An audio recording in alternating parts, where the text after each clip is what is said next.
Today we will have a webinar with Process Street, and we will be talking about no-code sales ops process automation. It's all about no-code, low-code automations and processes. And we have Jerica. So hi, Jerica again. Yeah. Hey, William. Can you share a few words about you, your experience, your background? Yeah, of course. So my name is Jerica. I'm currently the RevOps analyst for Process Street. However, I actually started as an SDR, and it's probably where my automation career really kicked off. Simply wanting to, talk more to prospects, work smarter, not harder, so to say. And it kind of landed me in this sweet gig and having a webinar with you. Yeah, cool. Yeah, actually, that's great. SDRs can even go to sales ops and RevOps roles. It's amazing. I would say career path too. Yeah, my name is William. I'm here at Reply, an SDR leader. Basically, my name is actually Vladimir. It's William is an English alternative name of Vladimir. So yeah, so my name is William, and yeah, today we'll get started with Jerica and Process Street. And today we will be covering a few cool topics. First of all, we will be talking about benefits of automating certain processes in sales. We will talk about process documentation automations, how to automate your sales process using no-code tools. We will be sharing also best practices and examples of actually how to implement those automations on your own. And we will be talking about the future of no-code tools in sales, SDRs, for SDRs. Okay, let's get started. Jerica. Awesome. Yeah, William, thanks for that. So we all know sales automation's in the hot seat. It's kind of why we're all here at the webinar. There's been a lot of conversations lately about adding automations to certain processes, and for good reason. McKinsey, who's a trusted advisor to some of the world's leading businesses, actually released a report in 2020 that indicates approximately 1/3 of sales and sales operation tasks can be easily automated with today's technology. And that's huge. You could kind of think about the amount of time you could free up to put into more effort into critical business processes, such as growing your customer base through sales. So saving time is definitely a huge benefit. And here are a few other benefits that you and your team will see by using no-code and low-code tools to automate your process. So by eliminating tedious tasks, such as copying and pasting between apps, you and your team can improve efficiency and productivity, which then leads to fewer mistakes, and that equals reducing costs by eliminating human error. The next one is pretty simple. You get to streamline all your processes, so maximum efficiency. And with that, you also get to decrease your sales cycle time, which is a huge one here. As I mentioned earlier, by freeing up your energy, you can redirect that to prospecting and nurturing leads and building meaningful relationships, which goes into the next one. So by focusing on relationships, you actually get happier customers. They see their experience become smoother, and while they might not know the automation is going on in the background, they definitely feel more seen and heard since your focus is on them. And the next one I love, and I think it's one that's not talked about very often when it comes to some of the benefits of automating sales processes, and it's employee happiness. Automating tasks is a great stress reliever. And by removing that stress from yourself or your employees, you allow your staff to feel more confident, more relaxed, and even a little more creative, since they have time to think about other ways that they can connect and build those relationships with their clients and prospects, which then leads to an accumulation of the last one. You get a boost in revenue. So yeah, I would say that we are born for creativity, not for repetitive tasks, right? Yeah.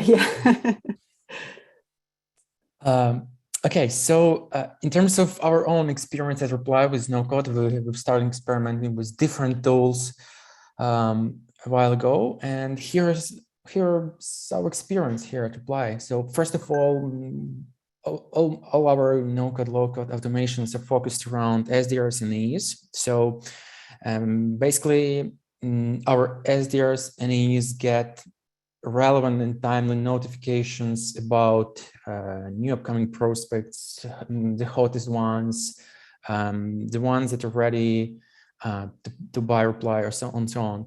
AEs, on the other hand, have more mid-market opportunities, and they can focus on better quality leads.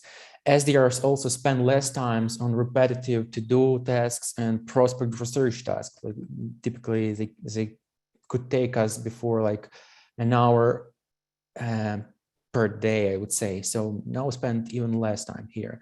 SDRs also can start focusing on creativity, like, for example, like incorporate personalized images at scale as a part of our cold outreach, or stop bothering existing customers with cold outbound outreach.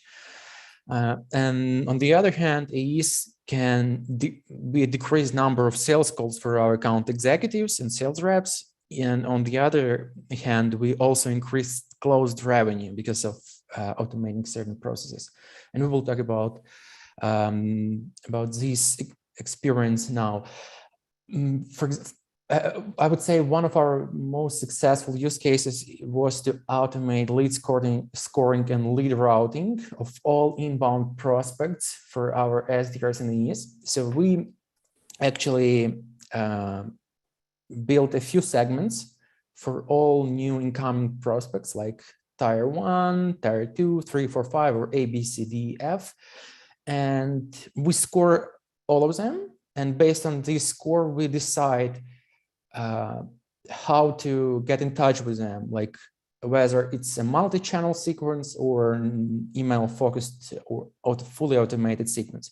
So over here, we can see prospects tier and a sequence we use for them. For example, for tier 1, we use hyper-personalized multi-channel approach. We rely on them like phone calls, personalized videos, LinkedIn steps, WhatsApp sometimes, and SMS. So yeah, texting is also part of hyper-personalized sequence. For tier 2 accounts, we still rely on personalized multi-channel approach, but we don't use then like personalized sentences or manual emails, just kind of semi-automated multi-channel sequences. For tier 3, we still rely on non-personalized multi-channel approach, but we don't use, let's say, personalized videos here. And for tier 4 and 5 accounts, we just rely on email only and fully automated outreach. So that's how we can kind of focus our SDRs on, as we think, on the better quality leads. As a result, we were during this year, we were able to decrease sales calls for our account executives by 86%. So they have more time for other sales related activities. And we also were able to increase sales revenue generated by account executives by 66%. So that's our story behind automating things. Yeah. No, that's awesome. I really enjoy that example. A 66% increase is powerful. And to think just by prioritizing through automations that you're able to focus on your top tier accounts and extract that kind of performance. That's pretty great. So that's a great example. And, as you begin your no code, low code automation journey, one of the first things you want to do is establish a solid foundation by documenting your processes. Here at Process Street, we actually call to this phase 2 of process maturity. So by documenting your process, you can define what to do, when, why, and most importantly, the how. And this just ensures best practices are standardized and followed within your team. You could kind of think about your sales playbooks as an example. And documenting these processes is vital as you begin to look at where you want to automate. With your process documented, you can also refer back to it as you build out your automations. Another great reason for doing this is as you begin to scale, you might need to add on to your automations or take back your automations, and you'll always be able to refer back to your documented process to determine where best to add those steps and remove them if needed. Another key thing is if just in case an automation is to break, you definitely don't want that, but there may be an instance where this happens. and you to be able to just go back to your referred documents and get that fixed ASAP. And you'll also be able to ensure that your sales team knows how to handle these processes manually while you work on the automation. So essentially documenting your process is the stepping stone to becoming a sales automation machine, and getting to phase 3, as we see here at the bottom, woven into the work. This is where you and your team can begin to unlock like breakthrough growth by making your processes actionable, integrated, and of course, automated. And I think we're going to jump into a quick poll. Yeah. Yeah, we have a quick poll for you. So we want to ask you, how many processes do you have automated in your company? Like, I'm curious. So let's bet, Jerica. Yeah. What option do you choose? Let's see. I'm going to go with 6 to 10. 6 to 10. Yeah. It'll be exciting to see. I think you'll also, I think 6 to 10 too. Yeah. Let's wait maybe seconds. Okay, so we have results here. Oh wow, it's 1 to 5. 1 to 5. Yeah, majority of us chose 1 to 5 process. 65% of us. Yeah, and just 20% automated only 6 to 10 process, and we have like 10% of extremely powerful users, and they automated like 16 and more. Wow, that's amazing. That's impressive. And the 20 that are in the 1 through 5, you're at a great place then, because some of the automations that we'll share later on cool. will definitely be useful. Yeah. Okay, then let's proceed. Yeah. Awesome. So for the ones that voted the 1 through 5, this is a great part right here. So how to automate your sales processes using no-code tools. You use a little sales reference here. So your processes are documented and you're ready to start your automations. One of the first things you want to do is consider your current state. So how processes are done currently, manual tasks that you can automate. Maybe you have a few bottlenecks that automations can solve for. You'll also want to take a look at your current tech stack. So what each tool does, and if it can connect with other tools that you needed to share information with. And then once you have your current state thought out, you can start to identify areas of opportunity to improve and where to automate. So this will lead you into your future state, and you can start asking yourself, do you want your automations to shorten your sales cycle, increase your close rate, maybe improve just your reps' day-to-day experience? And once you start asking your questions, you will ultimately form where you want to start your processes and kind of hone in on that. So that would lead you to, once you get your future state kind of identified, then you can start picking out what processes you want to automate. You also want to, as I mentioned, take a look into what systems you currently have and which ones you would need. And then we're actually going to touch on how to start building out those processes. But first, we're going to dive into some current low-code and no-code tools that William is very familiar with and would like to share. So as Jerica said, you need kind of this, I would say, in this structured way. You need to identify your current state and then think about the future. And in the middle of this, you need probably some kind of no-code and low-code tools for sales teams. So we at Reply built these, I would say, table of different no-code tools. There are like 70 of them. If you need, just ping us on LinkedIn or via email, and I will send you the link. So basically, we divided all platforms into like workflows. Probably majority of you familiar with these tools like Zapier, Integrately, Integromat, Automate.io. So they all use the same logic, like if this and that. So yeah.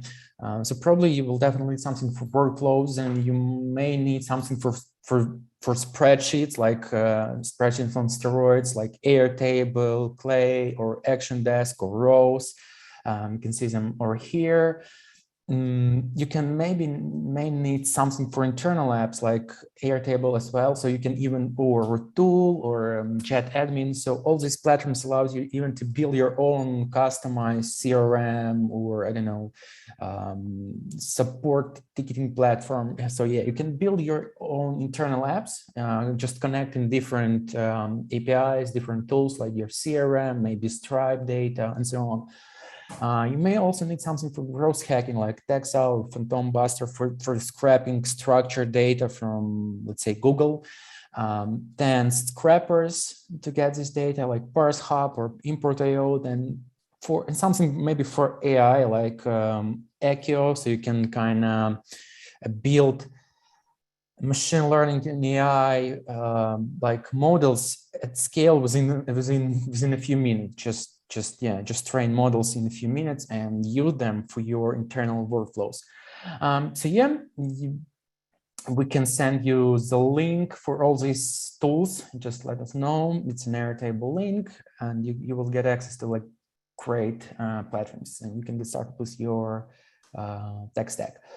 Also, another, I would say, trend for no-code sales processes is something like product-led sales. Here you can use two types of tools like customer data platforms and reverse ETLs. For example, Segment.io, High Touch, Census. So basically, these platforms allows you to connect data points from different tools of your tech stack, like CRM, billing information, your customer support platform, intercom, all these platforms into one structured data flow. And then you can push this data to product-led CRMs like Correlated, Endgame, Calyx.io. So your SDRs and AEs can get timely notifications about product usage, like product usage data. For example, when your trial lead adds new users to their account, you can notify your SDRs, AEs about this event. Or when existing customers add new seats to their account, it's kind of an upsell opportunity for your account managers, the customer success team. So yeah, product-led no-code sales process is pretty cool, I would say, trend. So yeah, we also have the list of these tools in the Airtable. And it's our current no-code tool stacks. Here at Reply, we use Zapier, Integromat, we use Rose.com as our spreadsheets, and for automating some prospecting and enrichment process, Airtable is our spreadsheet for storing prospects. Slack for time unification, Sheetlabs for spreadsheet-based APIs. I will explain how to use this platform later. Hyperice for personalized images at scale for SDR sequences. And yeah, that's it.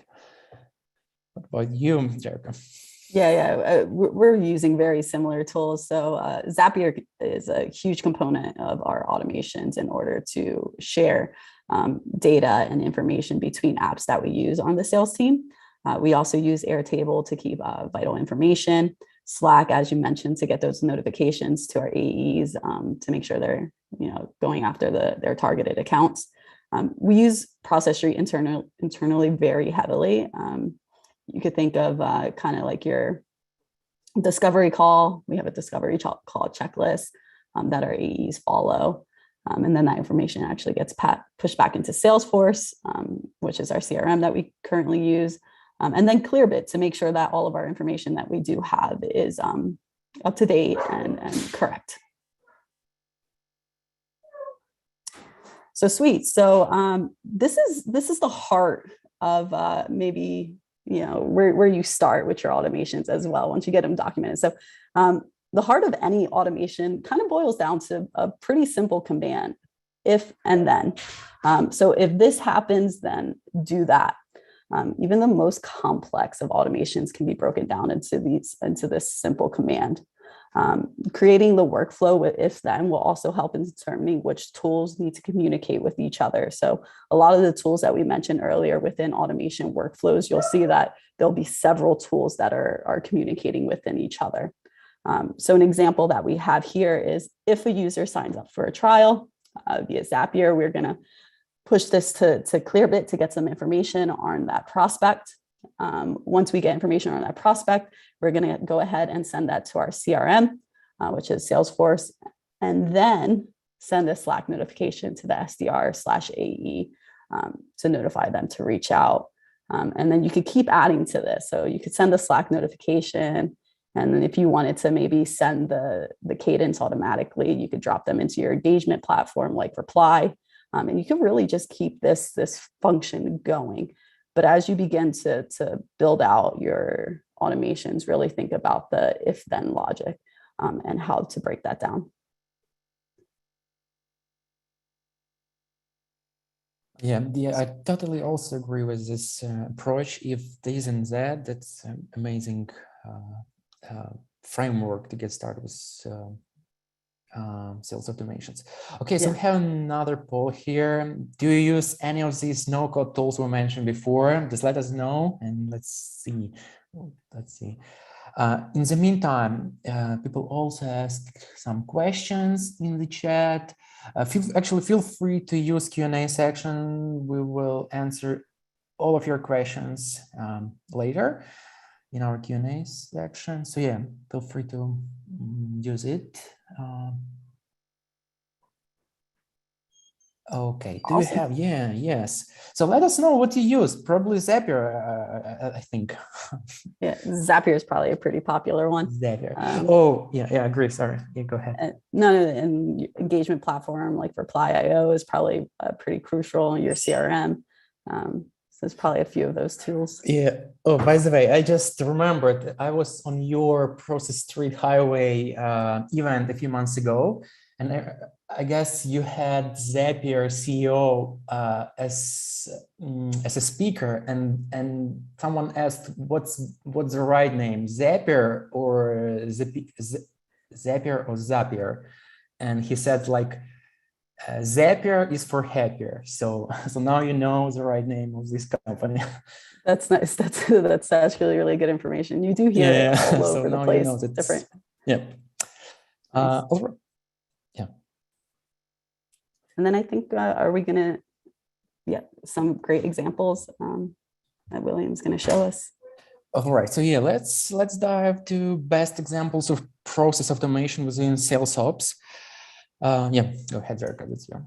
Yeah. So as I mentioned earlier, the 1/3 of sales-related activities can be automated. Within that same report, McKinsey also listed the potential of tasks within sales to be automated. So if you're kind of lost as to where to get started, you can refer back to this and kind of look at where they say automation potential is high and start there. There is one that William and I discussed this earlier, the lead identification qualification. We're pretty surprised that it was at 13%. I feel like that would kind of fall more into the 40-50% in terms of potential to automate there. Would you agree with that, William? Yes. Yeah, we discussed this slide. It was very interesting to know. I agree that maybe lead identification probably depends on industry, depends on business type. So, but yeah, I was surprised that it's the hardest activity that can be automated. Yeah, and you have a few of those examples leading in. So we want to go through some of those. Yeah. So okay. So yeah, you can use this slide just to think what you can automate and how hard it can be to automate a certain process. Okay. Yeah. The next one is ideas. Oh yeah. So a few of the ideas, just to share, these are some things that we are doing internally currently. So prospecting, this was the example that I used for the if then too. So you have your CRM, Clearbit plus Slack plus Reply.io to drop them into cadences. So this is for prospecting. And then you have discovery. So along with Process Street, Gong, Slack, and CRM. And the process with that is you have your discovery checklist. Gong is reporting our calls. We'll then forward that to Slack with information. That way, team members can conversate and discuss that opportunity. And then we push all that information back into our CRM, so everything's collected there. And the next one is closing the deal. This is with Process Street and HelloSign. And I'll actually go into more detail with this one later on in the examples. Yeah, so now, as you can see, Jerica explained probably almost as a whole framework how to get started with your no-code automations. So first of all, probably you need to kind of create different buckets of automation ideas, like for example, for prospecting stage or for discovery, for closing, then identify like some workflows, if this and that, document it, use some tools, and then enjoy your results. So that's probably the best framework for you. Yeah, then let's talk about our ideas here at Reply. So I have today prepared 7 ideas, and you can implement on your own too. So the first one is called outreach prospecting. This is my favorite one, I would say. So here's how we do this. Each time we use LinkedIn Sales Now for building a list of potential customers, potential prospects we want to get in touch with, we use simple filters like geography, industry, headcount, titles, and we use some tools for finding prospects, emails, address emails, yeah, we use email finders. And then we can automatically, using like Zapier, add all, like when we find an email address, we automatically add a prospect to an Airtable using Zapier. So we kind of add almost all fields we need, like first name, last name, email, like company name, industry, company size, location, approximately 10 fields. Then we use Airtable's additional feature called custom scripts. And we have like a bunch of these scripts, like, for example, first name capitalization. For example, when someone saves their first name in LinkedIn from like lowercase, like a small letter, we use this block as a script to kind of capitalize that letter. So our outreach feels natural, right? Naturally. And through a bunch of these custom scripts, we kind of normalize company name, standardize industry, location, and so on. And then we can add them to sequences and enjoy higher reply rates and open rates because of data enrichment and cleaning. Another use case is leads enrichment at scale. We use rows.com for this. Here's how it works. We can upload, for example, only URL addresses of companies we want to prospect. And then we can just click enrich all, and rows.com allows us to kind of get way more data points like name, city, state, country, funding data. So we can then just filter out, like just remove accounts we don't want to get in touch with. So pretty amazing tool. It saves SDRs tons of time, like extremely huge time saver for us now. Another use case is to notify SDRs about active product qualified leads. It's that product-led no-code sales future, I would say. So when a new trial user creates an account with us, we use Amplitude to like analyze all in product usage. And once our trial user invites someone to their account, we notify via a webhook using Zapier our SDRs in Slack about this event, like in real time. So our SDRs know that active trials extensively use our product. As a result, SDR get in touch with these prospects in a way more personalized way and we have like a huge open rate here and reply rate from these automation. That's awesome. Yeah. We had a quick question from Aaron that just asked, what automations would you recommend to build better relationship with customers? I think the two that William just mentioned would really effectively do that. While they are improving your processes, this allows you to become kind of more granular and more in detail with your customers. So you get to build that relationship. This one, notifying the SDR about active PQLs. Person's active in the app, and to get a message that's related to that feels very personal. Yeah. So they'll feel the love on their end and appreciate that. Yeah, lots of these automations are focused around like proactive communications with your leads and prospects or even customers. Another one is actually about the question you asked NPS for AES and customer success managers. So when someone leaves a new net promoter score, we notify our account executive for upsell opportunity, or so they can use this like higher score for getting a referral from this customer. Maybe they're happy to share with someone else their experience using Apply, for example. And then we notify also a customer success manager. We then update our CRM, and plus we add that prospect to a dedicated NPS sequence and ask for a G2 review. So yeah, this is no, I was just going to say this is actually one that I took back to my team because this is a great automation here and way to get referrals, be able to actively communicate with a customer that is using your product and it really enjoys it. So again, even this adds to the customer relation building factor mentioned earlier. Yeah, agree. So yeah, that's how you can actually notify both account executives, your sales reps for referral opportunities, and your customer success managers for a review or for a new testimonial or maybe a case study and so on. Tons of possibilities here.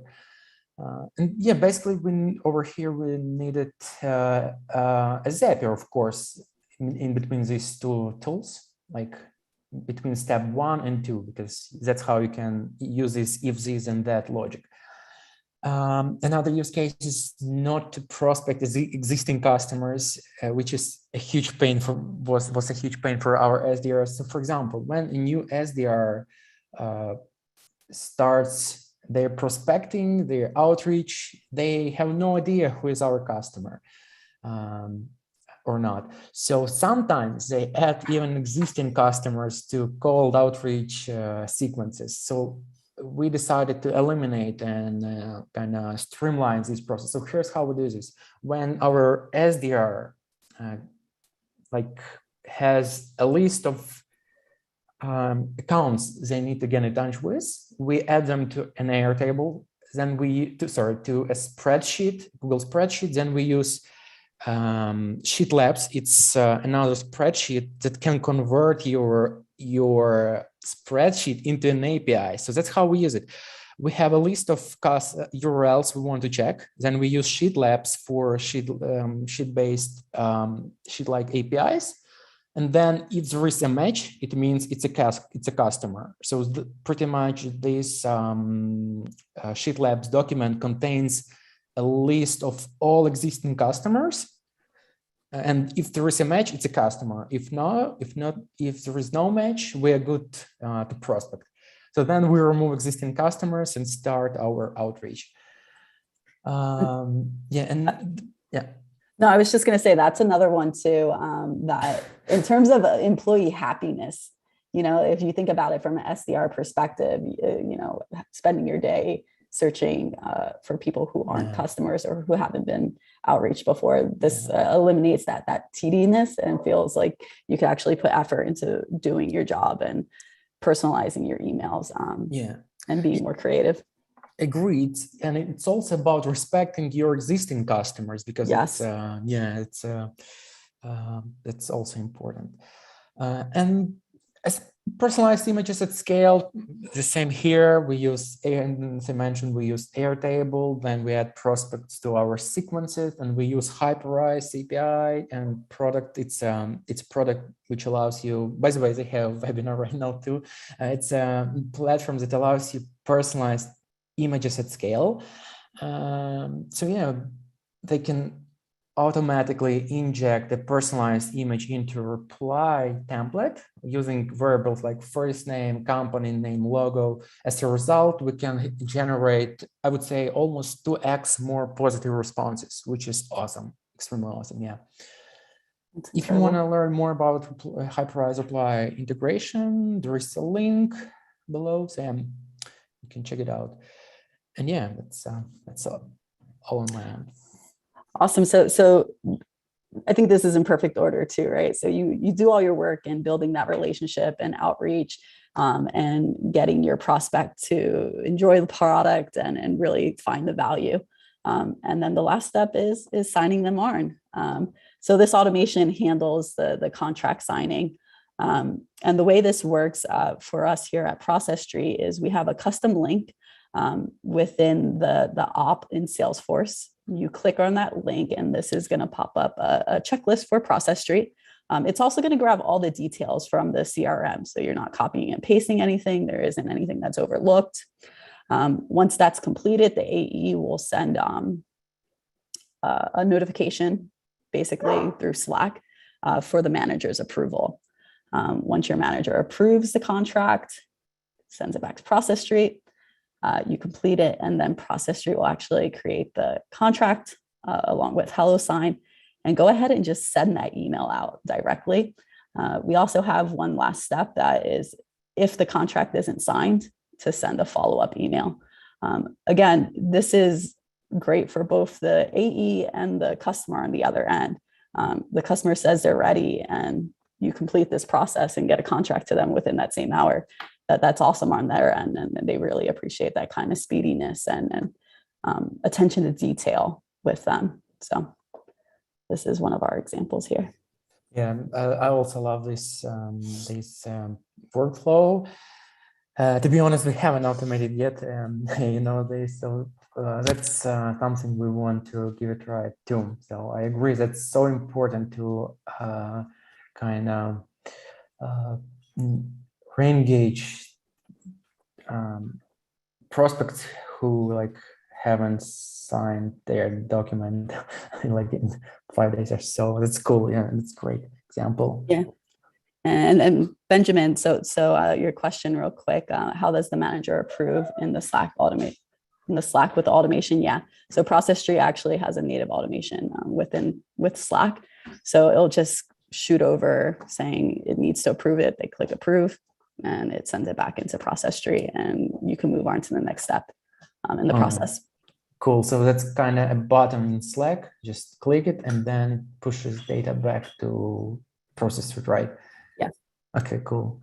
Agree. Okay. So yeah. And the last poll.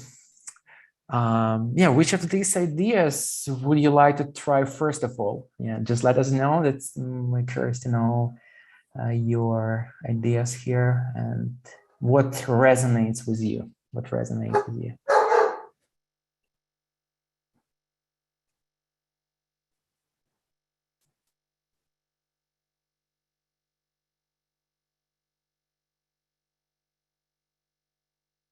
wait a few more seconds, I guess.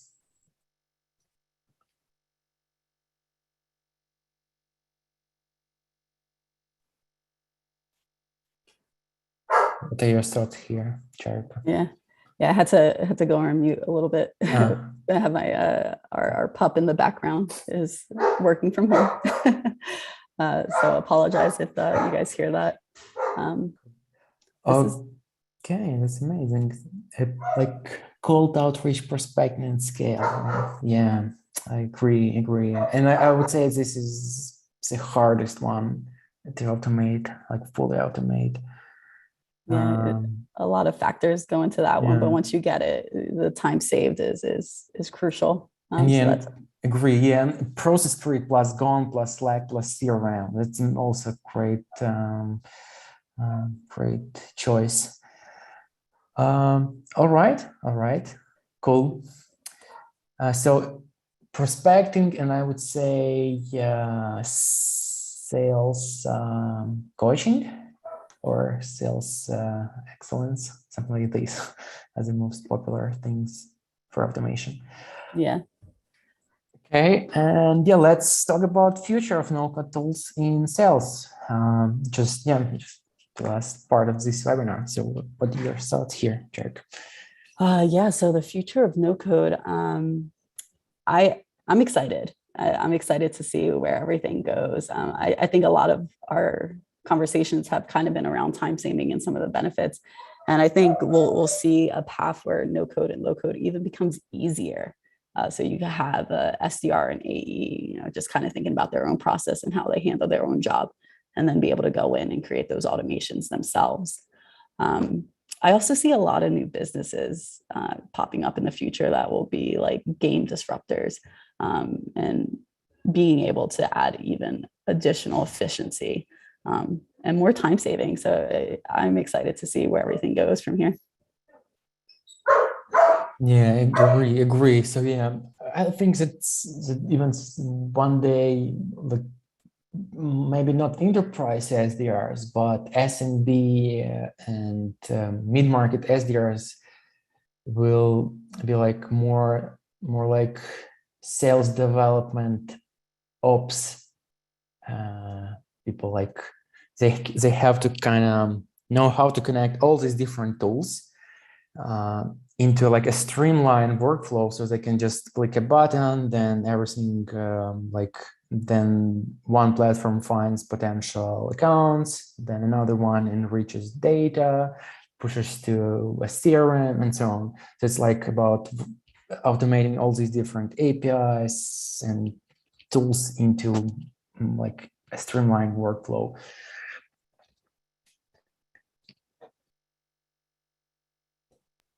Yeah, I love all of those too. And again, the possibilities are boundless. Yeah. I think that's something I really appreciate about automations is if you really just sit back and think to yourself, what do I want to automate? And you kind of just research it in Google.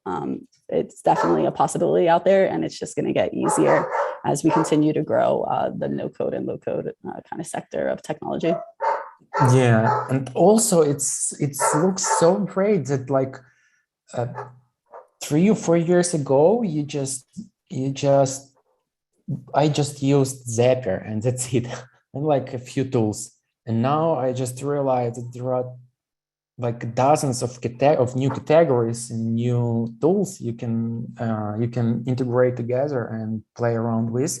So that's amazing. Probably tons of new tools will appear, and we will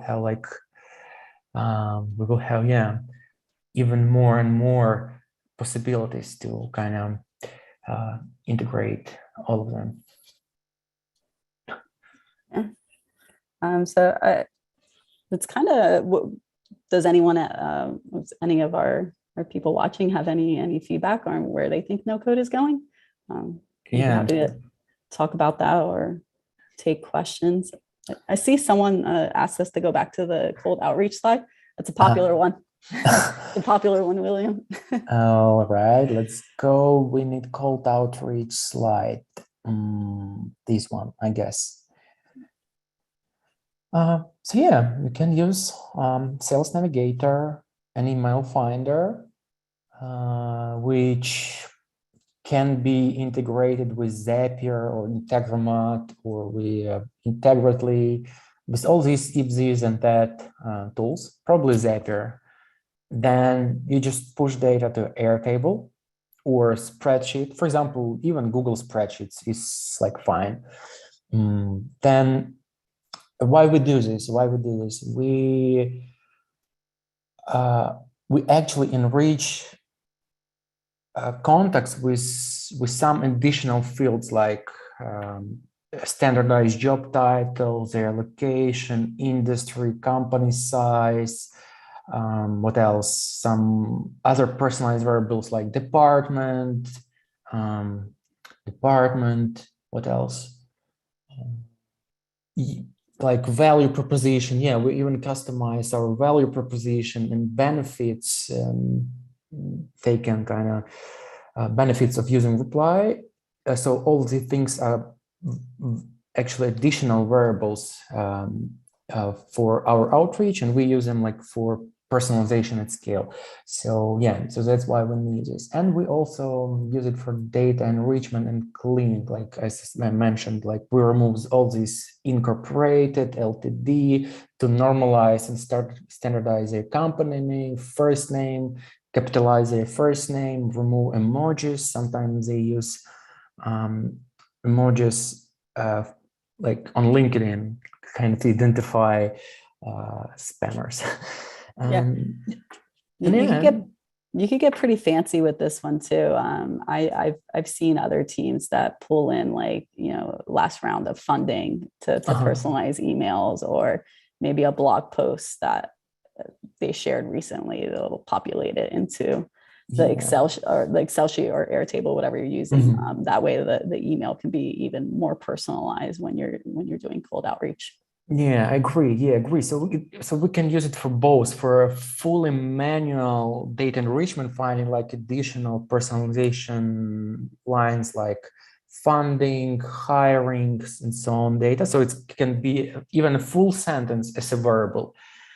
So we have to do this pretty much manually, and we can use custom scripts, Airtable custom scripts, to connect third-party APIs to grab data at scale, kind of like generate personalized images or find some, funding can be like fully automated, like you can use Crunchbase API for this, or Rose.com, Clearbit API. Yeah, you can kind of even connect Clearbit to your Airtable workflow and get that additional info too.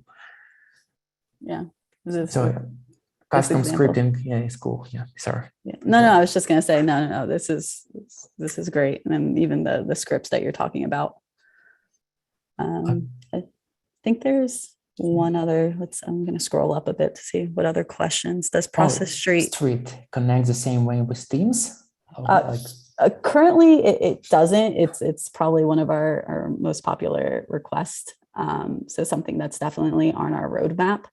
And I'll double check, Regina, and then maybe if you want to drop your email directly to me, I could connect with you.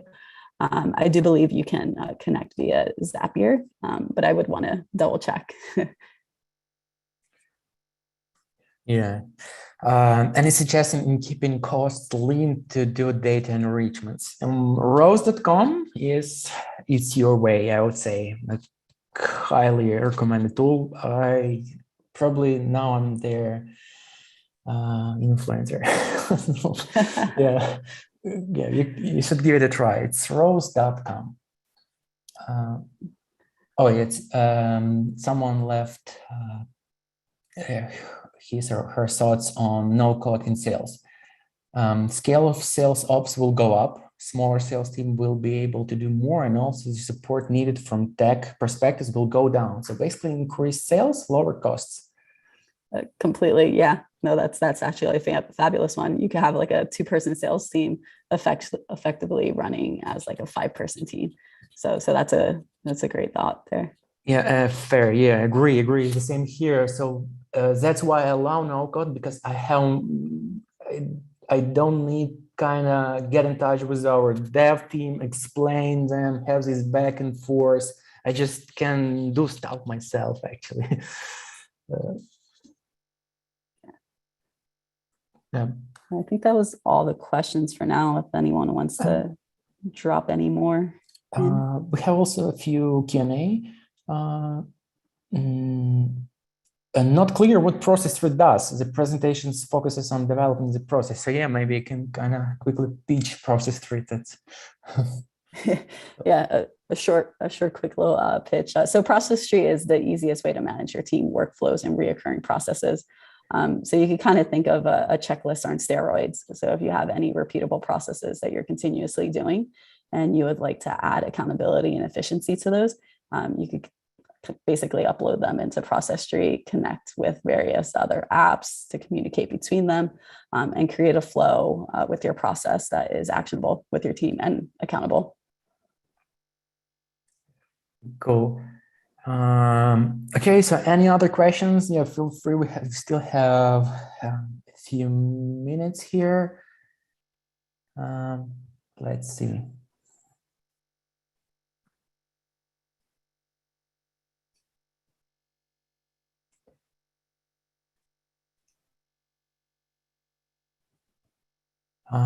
Sounds like no. I think that means we did a great job, William. Yep. I agree. Okay, then I guess that's it. That's it. Any few words on your end, Jerica? No, thank you. Thank you for the opportunity. It's been great. It's also been great learning from you and the automations that you and your team are doing. So yeah, and thanks to everyone that showed up and let us teach you a little something. Yeah. Then thank you everyone for joining us today. Thanks for spending 52 minutes with us. Thanks for your questions, and I hope you're inspired to try a few no-code, low-code automations just after this webinar.